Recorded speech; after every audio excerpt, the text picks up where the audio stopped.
Hello students, today we will read about chapter number 8 plus 1 class geography unit number 4th climate, atmosphere, composition and structure.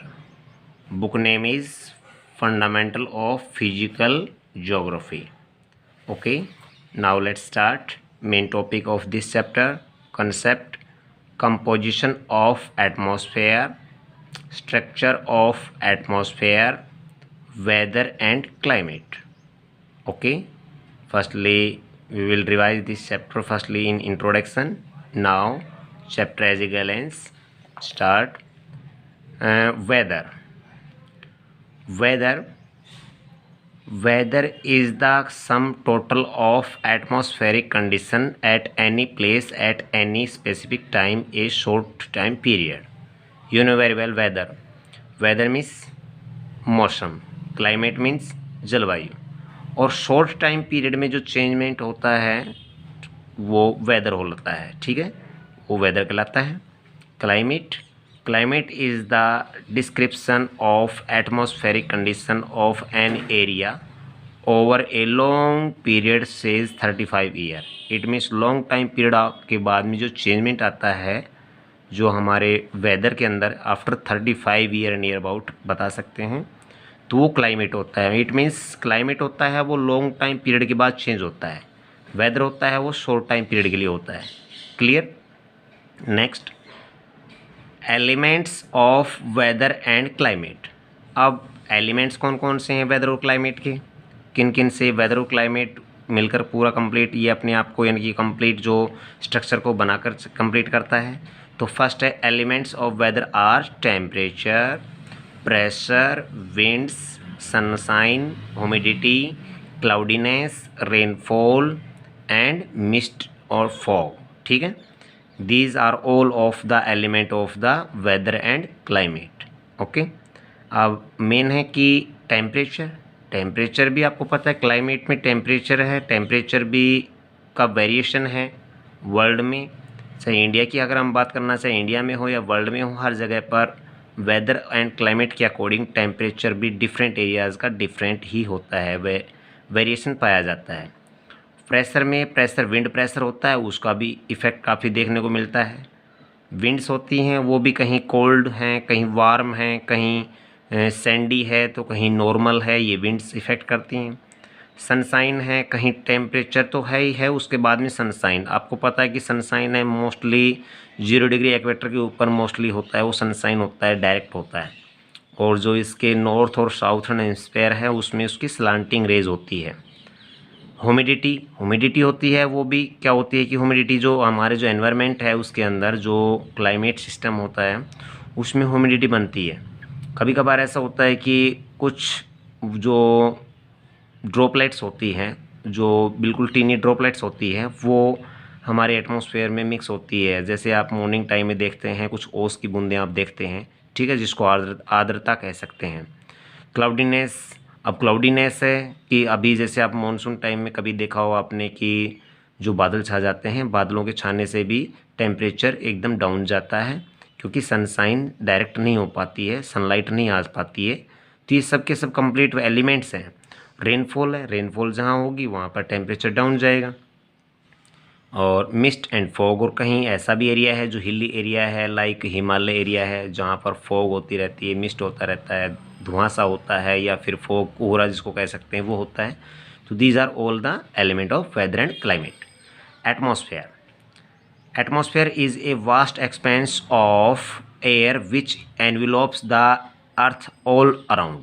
अब atmosphere है वो वायुमंडल है वो क्या है कि कंप्लीट अर्थ के चारों तरफ का एक एनविलोप टाइप का एक पार्ट होता है, जिसको कहने का मतलब कह सकते हैं कि अर्थ के चारों तरफ का जो एक ऐसा कवर है, एनविलोप है, जो पूरी तरह से अर्थ को अपने अकॉर्डिंग मेंटेन करता है, वो एटमॉस्फेयर होता है. It represents the gaseous realm of the earth. ठीक है, ये रिप्रेजेंट करता है मोस्टली, इसका वर्क क्या है, वो क्या है, गैसियस रिलम होता है जो अर्थ पर करता है. कहने का मतलब अर्थ ही एक ऐसा प्लेनेट है जहाँ पर लाइफ पॉसिबल है. It is held to the earth by the force of gravity. और फोर्स ऑफ ग्रेविटी के अकॉर्डिंग ही अर्थ पर ये पूरी तरह से प्रेजेंट होता है। ये क्लियर इंपॉर्टेंट पॉइंट है, अर्थ by the force of gravity. Next point आता है कंपोजिशन ऑफ द एटमॉस्फेयर। अब कंपोजिशन ऑफ द एटमॉस्फेयर की, एटमॉस्फेयर होता है चैप्टर का नेम, जैसे कि आपको पता है कि कंपोजिशन एंड स्ट्रक्चर। अब कंपोजिशन ऑफ स्ट्रक्चर है तो किसका है, वो एटमॉस्फेयर का है। ठीक है, तो एटमॉस्फेयर में जो कंपोजिशन एंड स्ट्रक्चर होता है तो उसी के साथ ही कंप्लीट ये क्लाइमेटिक कंडीशन होती हैं। तो composition of the atmosphere is composed of following 3 elements. Main 3 elements है वो इसके मेन जो कंपोज करते हैं, जो कि कंपोजिशन ऑफ द एटमॉस्फेयर होते हैं। Number 1 is this gases. अब गैसेज हैं, आपको पता है कि एटमॉस्फेयर में गैसेज होती हैं, हमारे वायुमंडल में बहुत सी अलग से अलग गैसेज हैं।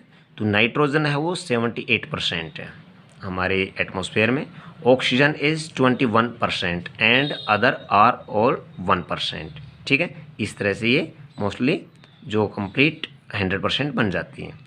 वाटर वेपर है, ये भी कंपोजिशन ऑफ द एटमॉस्फेयर है। वाटर वेपर क्या करते हैं, represents 2% of the air by volume. ठीक है, जो एयर है उसका जो वॉल्यूम सिस्टम है उसमें से ओनली 2% ही प्रेजेंट करता है वाटर वेपर। वाटर वेपर होते हैं जैसे कि जलवाष्प जिसको हम कह सकते हैं, नमी जो होती है काफ़ी, ह्यूमिडिटी टाइप। नेक्स्ट है डस्ट पार्टिकल्स। डस्ट पार्टिकल भी होते हैं हमारे जो एटमॉस्फेयर में काफ़ी, absorb insolation and the cause cloud fog etcetera. अब जो डस्ट पार्टिकल होते हैं उसकी वजह से कई बार ऐसा होता है कि मौसम है काफ़ी इंसुलेशन वाला हो जाता है, यानी कि एकदम से हुम्मस सा बन जाता है और चारों तरफ ऐसी डस्ट सी फैल जाती है, जैसे कि बिल्कुल ही स्काई है वो क्लियर नहीं दिखाई देता है, ऐसा लगता है कि कहीं धूल इकट्ठी हो रही हो। एंड कोज क्लाउड फॉग, और उसकी वजह से कई बार क्लाउड और फॉग सा बन जाता है। तो ये डस्ट पार्टिकल होते हैं जो एटमॉस्फेयर में होते हैं। तो ये 3 पार्ट हमने पढ़े हैं यहाँ पर, इसके मेन इंपॉर्टेंट जो 3 एलिमेंट्स थे कौन कौन से, गैसेज, वाटर वेपर और dust particle.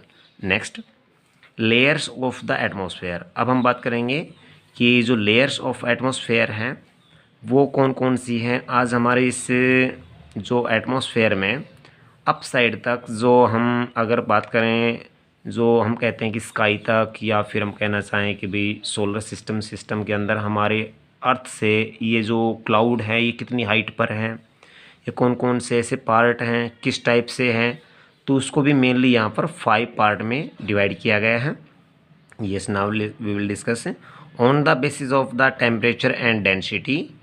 On the basis, याद रखना, temperature and density the atmosphere can be divided into 5 basis layer. अब आपका इसका डिफरेंट पार्ट और भी हो सकता है कि यहाँ ओनली हमने टेम्परेचर एंड डेंसिटी ये 2 पार्ट के बेस पर हमने लिया है। जो टेम्परेचर है और डेंसिटी है इसके लेवल पर, इसके बेस पर ही हम एटमॉस्फेयर को ओनली 5 जो अलग टाइप से इसकी लेयर्स होती है उनके बारे में डिस्कस कर सकते हैं।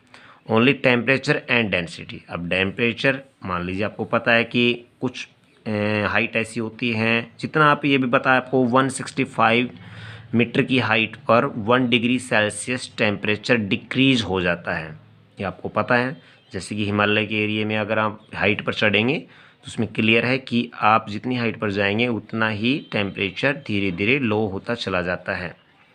तो इसलिए यहाँ पर इसको टेम्परेचर और डेंसिटी होता है, घनत्व होता है, जो डेंसिटी होती है कि एयर प्रेशर कितना है, कितना उसमें फॉग पार्ट है, क्या गैसेस का कंपोजिशन है, क्या स्ट्रक्चर है, तो उस लेवल पर ये डेंसिटी को भी नोट किया जाता है। तो टेम्परेचर और डेंसिटी के लेवल पर इसको 5 बेसिक लेयर में डिवाइड किया गया है। नंबर 1 इज़ ट्रोपोस्फेयर, जो अर्थ के बिल्कुल नज़दीक है, ये भी क्लियर मैं आपको बताना चाहूँगा। ट्रोपोस्फेयर है the most lower layer of the atmosphere, यानी सबसे नीचे वाली परत है, लोअर लेयर है, इंपॉर्टेंट पॉइंट है, लोअर लेयर ये है वो ट्रोपोस्फेयर।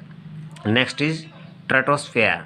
स्ट्रेटोस्फेयर है वो layer next to the troposphere. Troposphere के जस्ट अप साइड में जो नेक्स्ट लेयर है उसका नाम है स्ट्रेटोस्फेयर। अब है ozonosphere, zone of ozone gas. ये मेन इम्पोर्टेंट पॉइंट है कि ओजोन लेयर भी एक अपने आप में इम्पोर्टेंट है, जो जिसके बारे में आपने सुन रखा है।